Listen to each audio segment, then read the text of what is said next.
And so, long story short, I'm here now, essentially back into motorcycling. Welcome to another episode of Garage Talk, the podcast for motorcycle enthusiasts with your host, Cruiseman. Today's episode is sponsored by Cruiseman's Garage Honda Gold Wing maintenance videos, a collection of more than 80 videos that show you how to maintain your own Honda Gold Wing. Today's episode starts now. Hey everybody, welcome back to Garage Talk with Cruiseman. Today I'm really excited. We've got a new guest with us, first time. And I think he's a relatively new Honda Gold Wing owner. I actually saw him on one of Slappy Adventures videos. And what caught my eye is he was wearing one of my t-shirts. So I figured, hey, I better invite him on. And so I want to introduce you guys to Mario Andriulli. I hope I'm pronouncing your name right. Is that close? That's pretty close, yep. Okay, Mario. And Mario has a YouTube channel, Adventure Gear TV. I'll put links down in the description of the video. And he's going to tell us about that channel too as we go through this. But Mario, tell me a little bit about yourself and how you got started with motorcycles. Oh, yeah. So I'm Mario. Like you said, I do a lot of YouTube video content creation. And my story with motorcycles really starts as a child. My dad was big into motorcycles when I was growing up. Harley culture, Harley-Davidsons, going to rallies, going to, all this kind of stuff. So when I was young, I'd be his little sidekick and ride around the country with him on the motorcycle. As I got older into my, teens and started driving, how it was back in the 90s, I'd buy a car, I'd blow up the engine because I thought I was a race car driver back then. And I just went through all these old cars. And eventually, at some point, I said, hey, as much as I'm spending on these beaters, I could buy a brand new Kawasaki Ninja 250. Wow. And so long story short, I bought that motorcycle. And that year, I put 20,000 miles on it. Like every condition, it was my primary transportation. And wow. I rode it in the snow. I rode it, it was basically everything for me. And it was dependable, was the most important thing. So I could be dependable, show up to work, all this kind of stuff. Yeah. But I also, then over the years, I evolved. Hey, I bought a couple Harleys. I did this and I did that. But about 15 years ago, my kids started to get a little bit older. So I'm like, hey, I got these 5-year-olds, and I'm going to park it. I'm going to stop riding. And in fact, I was just about to buy a Road Glide. I wanted a Road Glide. That was going to be my dream bike. And then I'm like, hey, my wife and I are not going to be able to ride around the country with the 2 kids in a sidecar like I'm dreaming about. So I parked it. And then in the last 6 months, my son has gotten into motorcycles himself. And so while trying to support his growth by, hey, I'll get a little motorcycle, I'll teach you in the house and on the property here how to ride, try to safely educate him. I will eventually put him through the MSF courses and things like that. That renewed my spark. Like, oh, wow, I love this, And so long story short, I'm here now, essentially back into motorcycling as I, get ready to kind of enter middle age. I don't know if that's enjoy my time kind of, my kids are old enough to. Yeah. And how did your YouTube adventure begin? Was this all, I know you do a lot more than just motorcycles. You do all kinds of stuff on your channel. So it started really as almost like a joke. Back in 2019, I was watching a lot of videos. At that time, I was getting ready to do a little bit of this van life type of stuff, which is way a separate topic. And I was like, hey, all these people are doing these power station reviews. I could make one myself. And just kind of joking around, I posted 2 videos in 2019. Those are the only 2 videos I posted. And then I completely forgot about them. The next year, I met a guy at work, and he's like, my wife's a YouTuber. She loves doing it. And then it started to kind of plant a spark. And we went back and looked. I had to find the password. How do I log into this channel? And the video had like 10,000 views or something. And he's like, actually, Yeah, he's like, that's not bad. And so that really planted my spark. Like, oh, wow, I can actually do YouTube as like a potential second career is really what that was Right. for me. And then I started posting videos, and I have been very fortunate. I've had some viral videos that have rocketed the channel, if that makes sense. And that has also been counterproductive as well. So that's a whole topic. I don't know how deep we want to get into that, but I have an audience from like 10 niches essentially, right? That, hey, Wow. they love this video, they subscribe, they love that video, they subscribe. And I was showing my son the other night because he's also starting his YouTube channel as well. I was like, I've lost more subscribers than most people ever will gain, not to be like self-centered or anything, but the point is every time I change topics, I give up reach and I give up Yeah. that kind of stuff more so that I can maintain the passion that I want to create YouTube videos. So, Right. Yeah, you can't get bored with it or it gets stale and people notice it. So you've only been on YouTube 7 years? Yeah, so I started, like I said, 2019, and then 2020 was really, what happened in 2020. I had a little bit of free time, and I started just kind of, hey, I'll do a weekly upload or whatever, or really it started monthly back then. And then at some point, it snowballed, and to be fully transparent, I became like obsessed with creating, oh, I can do this, I can do that. And it's passion. So not necessarily obsession, but like, oh, let me share this, let me share that, and Right. that's, you're here kind of in the same boat, you find a topic. So how long did it take you to get to 100,000? So I want to say 2023, I hit 100,000. So 4 years.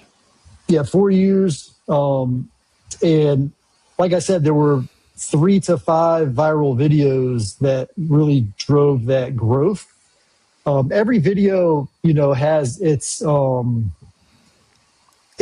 audience, right? And so the bottom line there is my audience that you see isn't necessarily like, oh, they're all into motorcycles or they're all into, in fact, the funny thing is a lot of times when I first publish a video on a new topic, I'll see a exodus of subscribers.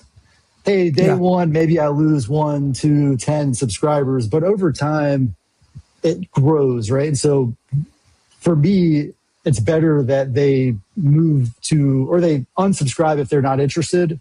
And then my content can be shared with people who are currently interested, if that makes sense. Well, this just shows how sophisticated I am because I was able to do what you did in 4 years. I was able to cram that into 14 years. So, yeah, I actually watched your reveal, I think, of your plaque, and I saw you mention there, hey, some guys will do this in 6 months, and I see that also, right? And so, like, yeah, you see, like, oh, a channel just sprouts up, and then suddenly they're like mega viral. My true goal with this over the last year has been to focus on staying passionate and just providing like valuable content to a potential viewer. And actually in the last year, if you watch any of my videos, I haven't asked anybody to subscribe. I don't know if I'll never do it again. Like maybe if I ever get close to 1 million in like 10 or 15 years or whatever, maybe I'll do that. But my goal with that has been to try to make videos more concise. So like at the end of a video, if it's over, I don't want to give them the 30-second sales pitch on why they should subscribe to my channel. If it's meant to happen, right, then we'll interact again at some point anyway, if that makes sense. And just curious, how did you come to get into the Gold Wing? How did that happen? So that's a really good question. So I am not going to lie. I went down a rabbit hole of motorcycles over the last 6 months. My first kind of my toe in the water, I bought a Honda Trail.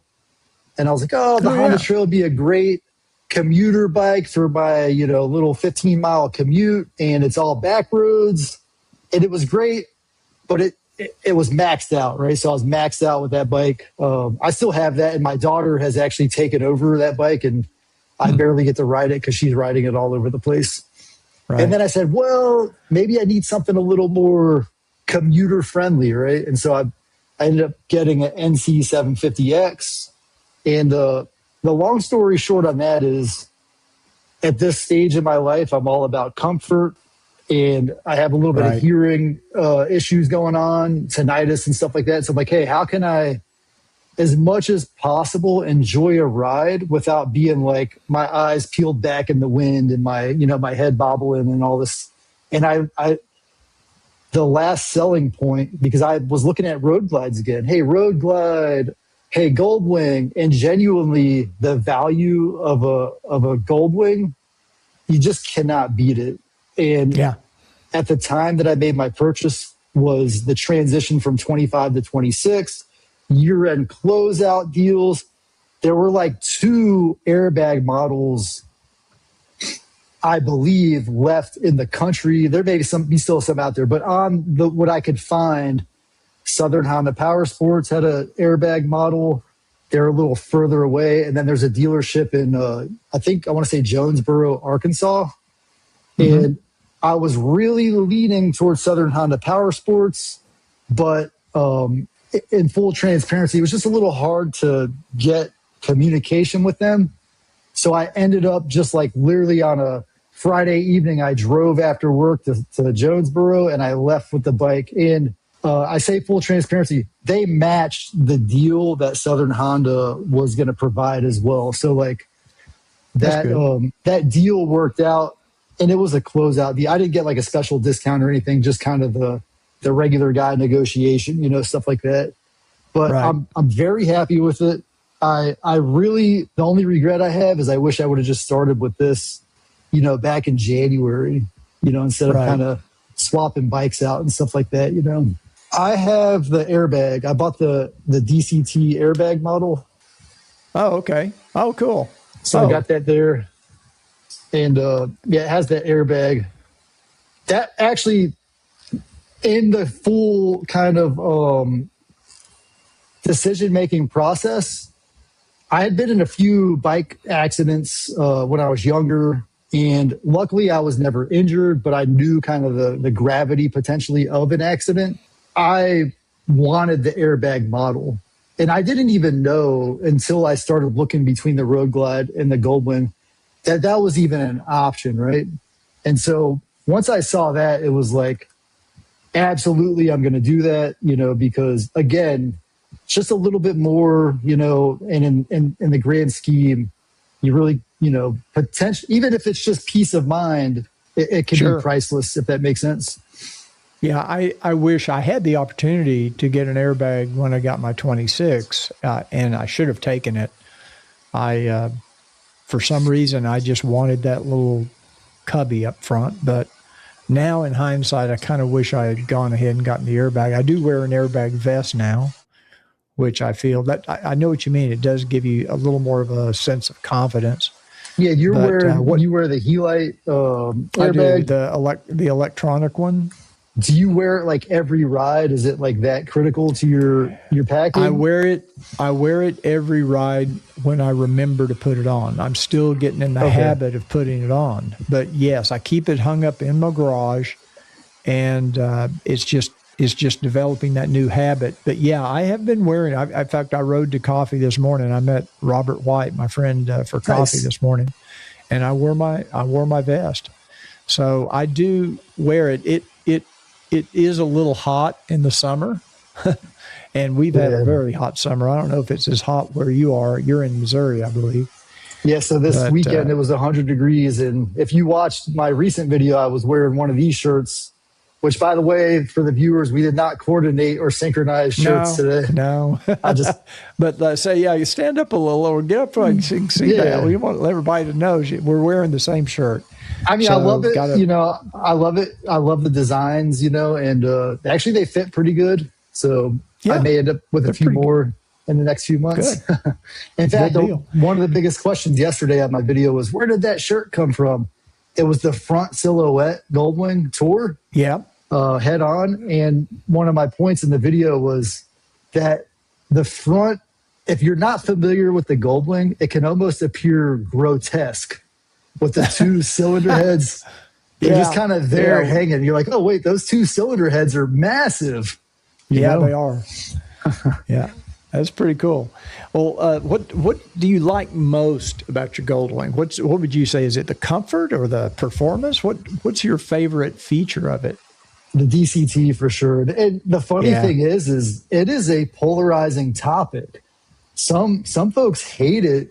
And actually, I don't want to speak on behalf of anybody, but a lot of the viewers that, hey, I would never give up a manual transmission. I remember this argument back when I started driving. Everybody wanted to have a manual car. You wanted to stick with it. But most cars now are just automatic and there's no manual option. I know it's a DCT. It's not technically an automatic. But for me, I was envisioning, hey, I'm going to sit an hour in traffic. Do I want to be doing this for an hour straight when I can just kind of relax and do that, you know? And so another feature that, like, when you add the airbag, like all the value. So really the value. And another thing about the Gold Wing, again, I had Harleys, I had that Ninja 250. It is very powerful.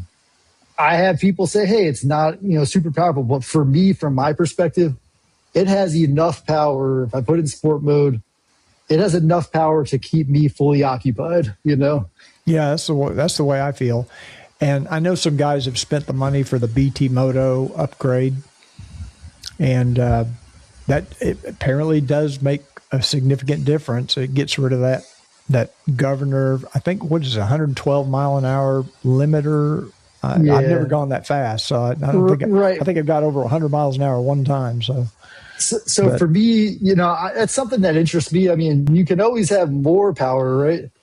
Right. It interests the governor, not necessarily. If I'm ever going 112, I've lost my mind. But maybe I'll go on a racetrack or something. The 10, they say it's about 10 horsepower or so in the mid range, which maybe for me, the benefit would be where I'm at. I'm on, 55 mile an hour roads primarily. If I get behind someone going 40, I want to pass them. I knock it into sport mode. And then the shifting characteristics are a little bit abrupt. I'm sure, you're familiar with that. They say that would be the benefit that appeals to me, is a little bit more mid-range. Maybe I'll just leave it in tour and scoot around safely versus having to shift into sport. Abrupt downshift and then find I ride in economy mode a lot just because it's I heard you mention that, and I did when I got my 2018. I rode in economy for a few months, and then I finally switched over to tour mode. And here in Texas, we're only at about 5 elevations, like 500 or 600 feet above sea level. I couldn't tell much difference, honestly. I noticed the biggest difference when I get up in the mountains or up in a higher elevation. The bike seems to perform better. It seems to get better gas mileage. I don't know what the elevation is where you live, but we're pretty close to sea level, I think, here. So plus or minus about a couple hundred feet. But you seem to notice a difference with Econ, don't you? What I really notice is the shift points. So there's a road that I go like 40 miles per hour on. Not that I love to lug the engine, but in touring mode, it'll hang in 6th gear at like 37 to 40 miles per hour. But in econ mode, it'll allow me to shift up to 7th, and then I can just kind of cruise. I don't know. I don't know if it's like maybe 1 mile per hour or a gallon difference, but just being able to be in the final gear sometimes appeals to me, if it's even safe. The Gold Wing is not the bike if you're worried about gas mileage, That's true. It's not bad, but, we're talking for me probably 46 on a really low consumption day, but 40 is kind of my average, I think, on that. Yeah, I get 38 to 41, somewhere in there is about my typical. On a long trip, like I say, if I'm up in the mountains going to Tennessee or something, or Smoky Mountains, I can get 48, 49 miles the gallon. But normal going out to West Texas, I'm lucky if I get 42 maybe on the highway, 43, something like that. So Yeah. it's just like you say, it's just not a great for gas mileage, but it's better than the previous Gold Wing was, the fifth generation. It does get better mileage than that. So I've heard you say on one of your videos that you were not too happy with the seat. And I know would you say that's your least favorite feature of the bike? So let me think for a second, because that is definitely the one I complain about the most. Okay. There's two things. The seat is comfort-wise. I don't want to say it's the least comfortable seat that I've ever had, but in my mind, I'm hoping that after more thousands of miles, it breaks in a little better. Right. So some of my longer trips this summer, I would say 3 hours in, I start to squirm a little bit and I need to take more breaks. So like, hey, I want to go, 2 hours in a row. Well, hey, 3 hours in, I need an hour. Every hour, I'm going to stop for 5 to 10 minutes. So the seat is definitely comfort-wise. Really two things. The seat, and I also did the reach back, the Healy Bar reach back kit to allow me to relax a little more, because at first I felt a little perched up in there. Yeah. But I'm exploring some options for what to do with the seat. And I think my main consideration is that my model has a heated seat. And so I don't want to lose the OEM functionality. I'm not sure what options, there are, or I don't know if that's even a legitimate concern. Like, is it value added to keep that functionality, or are there better options out there? Have you ridden in the winter yet with the bike? Have you ridden in cold weather yet? Or so I got this bike, I really wish I remember exactly, but like April or May. So there may have been some 40-degree days.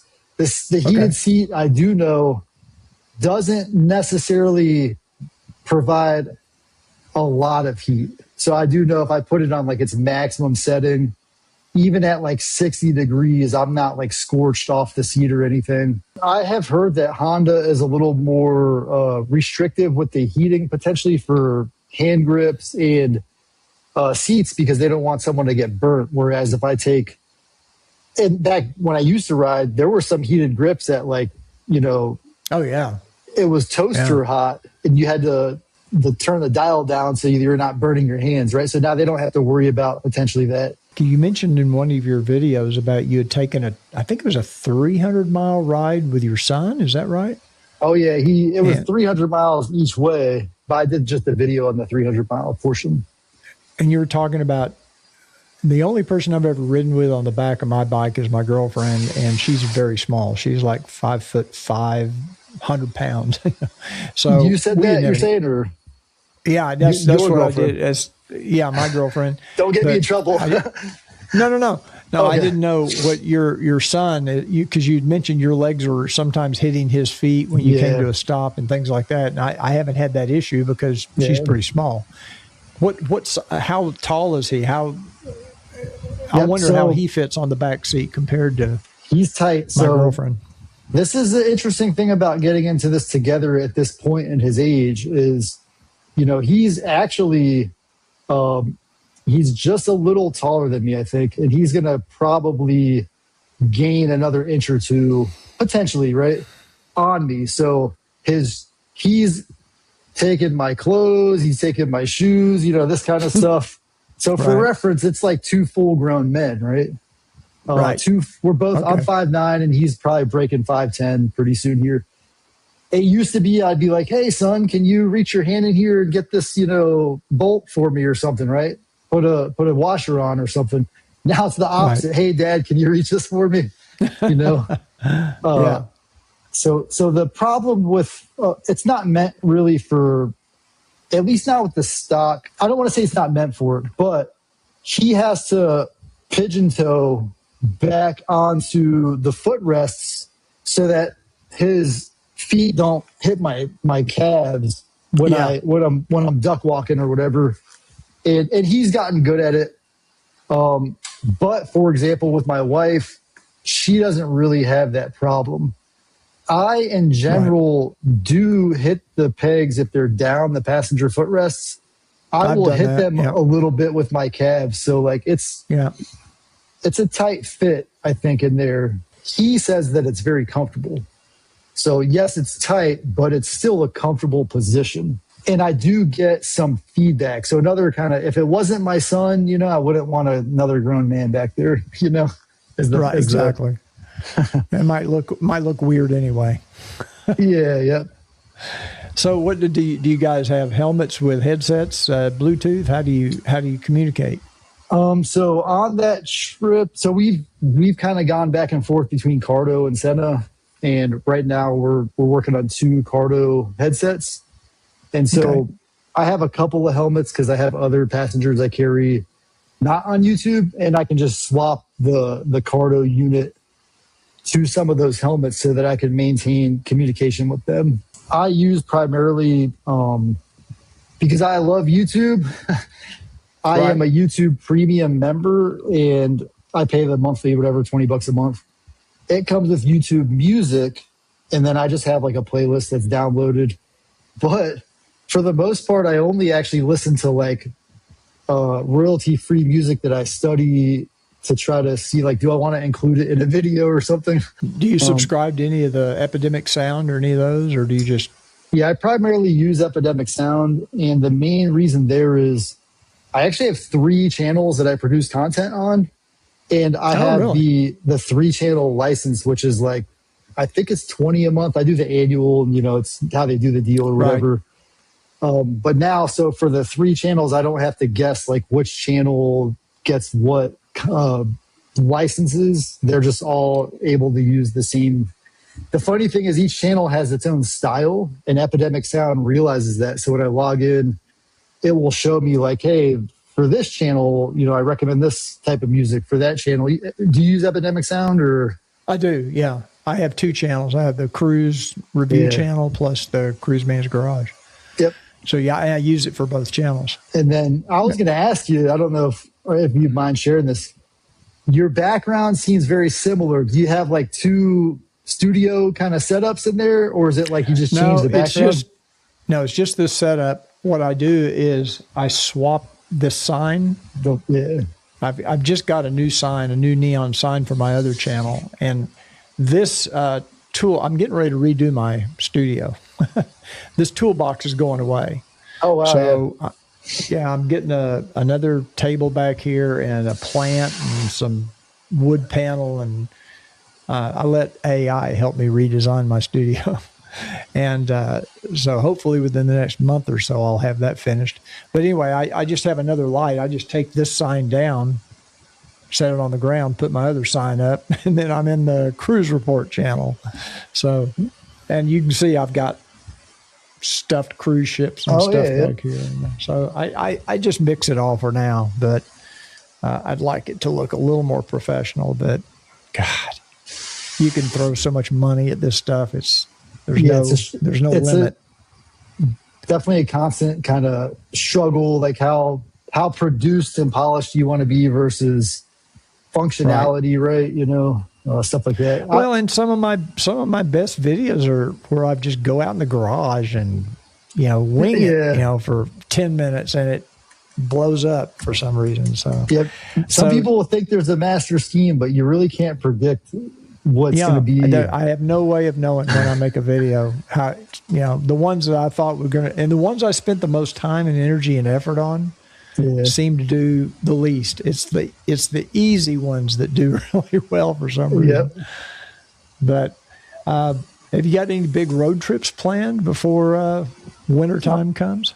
So not before wintertime. So really, if I can share my kind of big plan for the fall is I'm going to work with, but North American Honda Power Sports is going to provide me an Africa twin to make it. So I've been kind of doing the show style. Hey, I'm going to do a series of 4 to 8 videos with the Africa twin. And that allows me to stay fully motivated and engaged to make content that I love.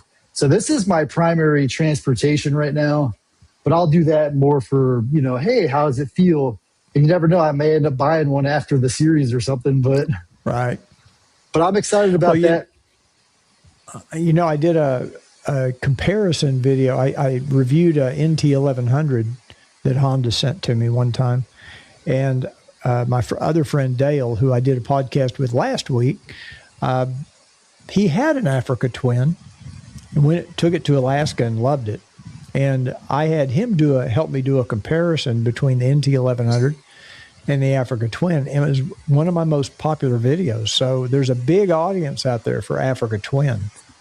I think those videos, that series is going to do really well for you. Yes, and that's kind of up your alley anyway. Yeah, mainly location-wise, right? So I'm out here in the National Forest, and there's a lot of dirt roads and trails. And, of course, I'm not taking the Gold Wing down the overgrown. And that was one of the questions I asked Honda. I was like, hey, there's some, gnarly trails out here.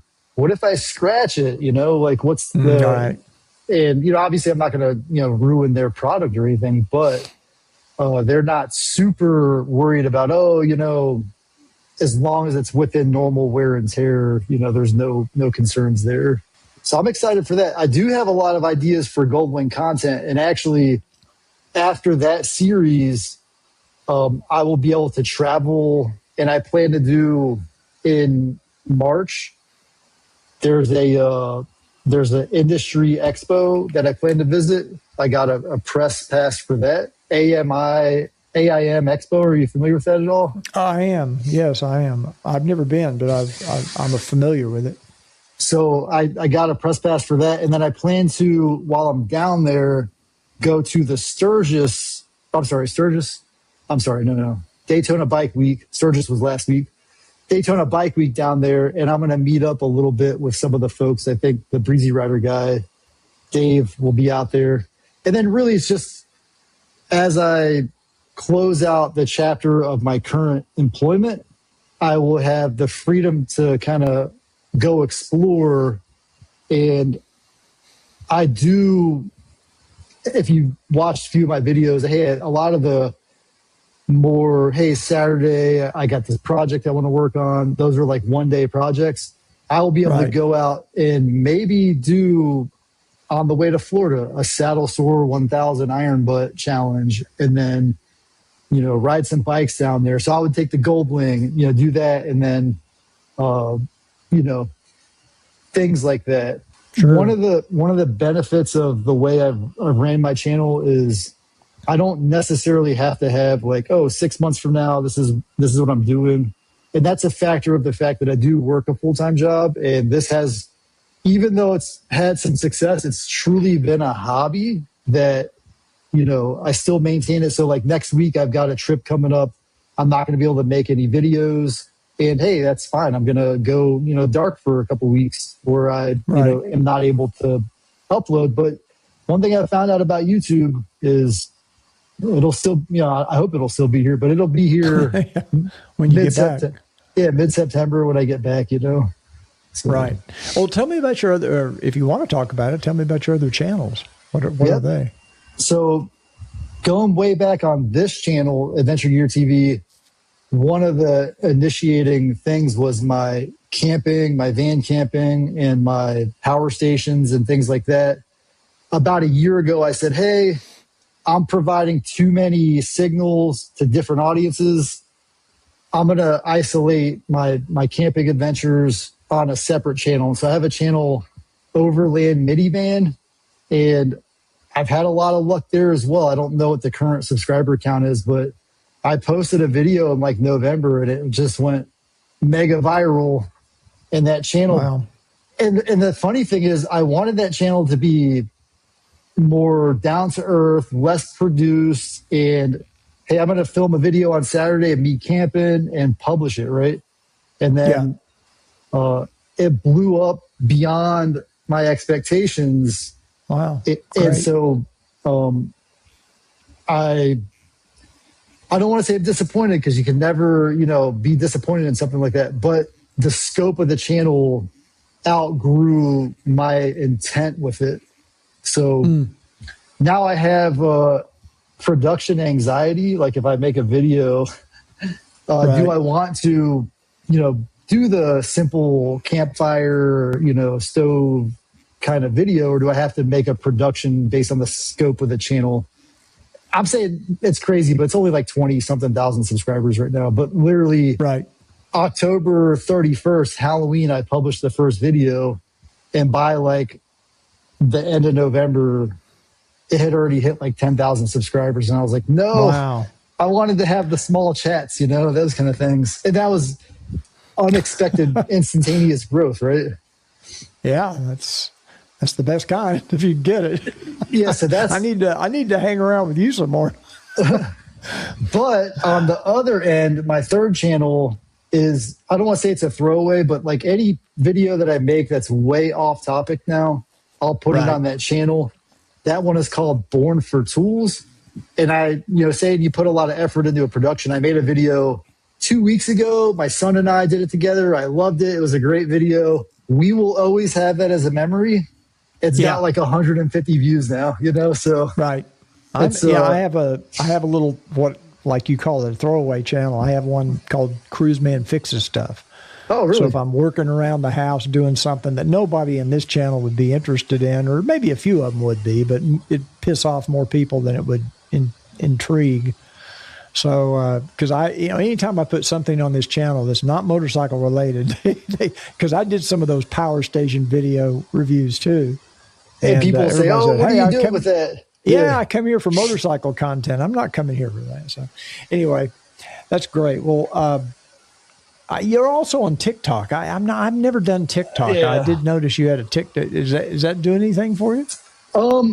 So I started all these around the same time, 2020 timeframe, and I was making TikToks, and I've had luck, right? So a couple of viral videos there, a couple of viral videos on Facebook, and TikTok is just something I do. It's not anything I really put any effort into. And a lot of the videos you see there will be cuts from my main YouTube videos.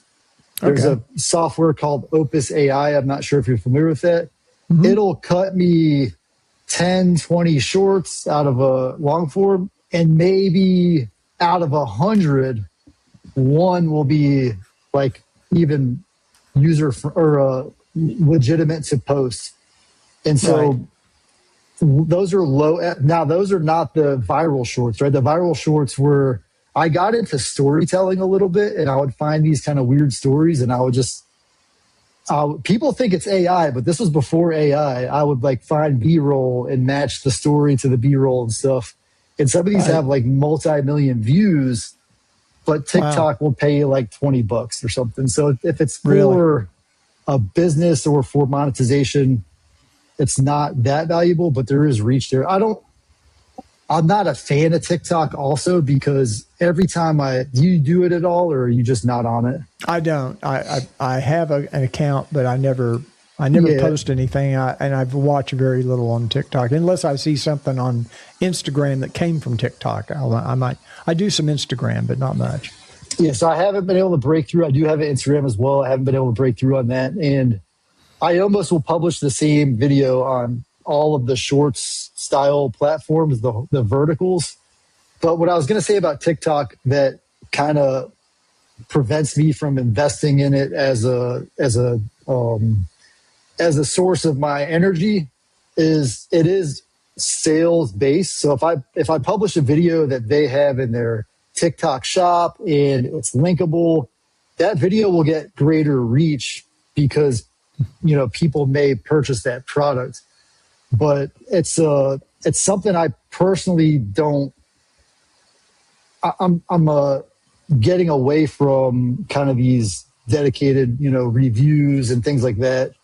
Not necessarily getting away from it, but I don't want my presence to only be like a shill or something. You know what I mean? Like, hey, this or that.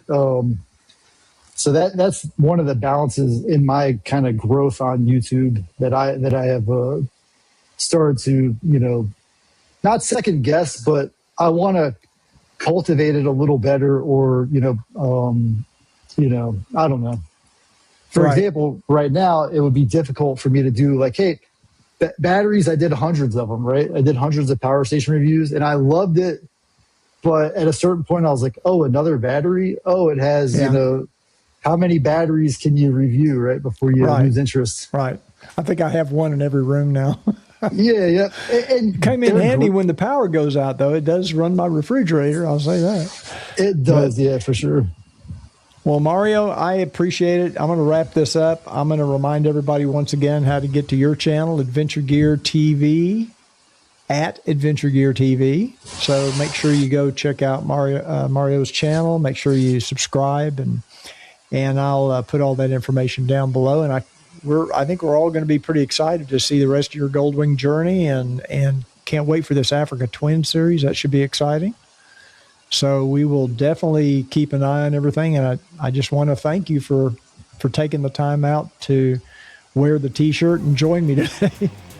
Yep. And Chris, thank you so much for having me. And I look forward to seeing your videos too, because I really do enjoy watching your content. Well, I appreciate that. Okay, well, thanks, and we'll see you soon. Garage Talk is available on Amazon Music, Apple Podcasts, Spotify, Castbox, and of course, YouTube. You can help support the podcast by making sure you've subscribed to my YouTube channel. Just click that little subscribe button down below. Don't forget to click the notification bell. And if you enjoyed this episode, please make sure you hit that like button and give it a thumbs up. That really does help the channel.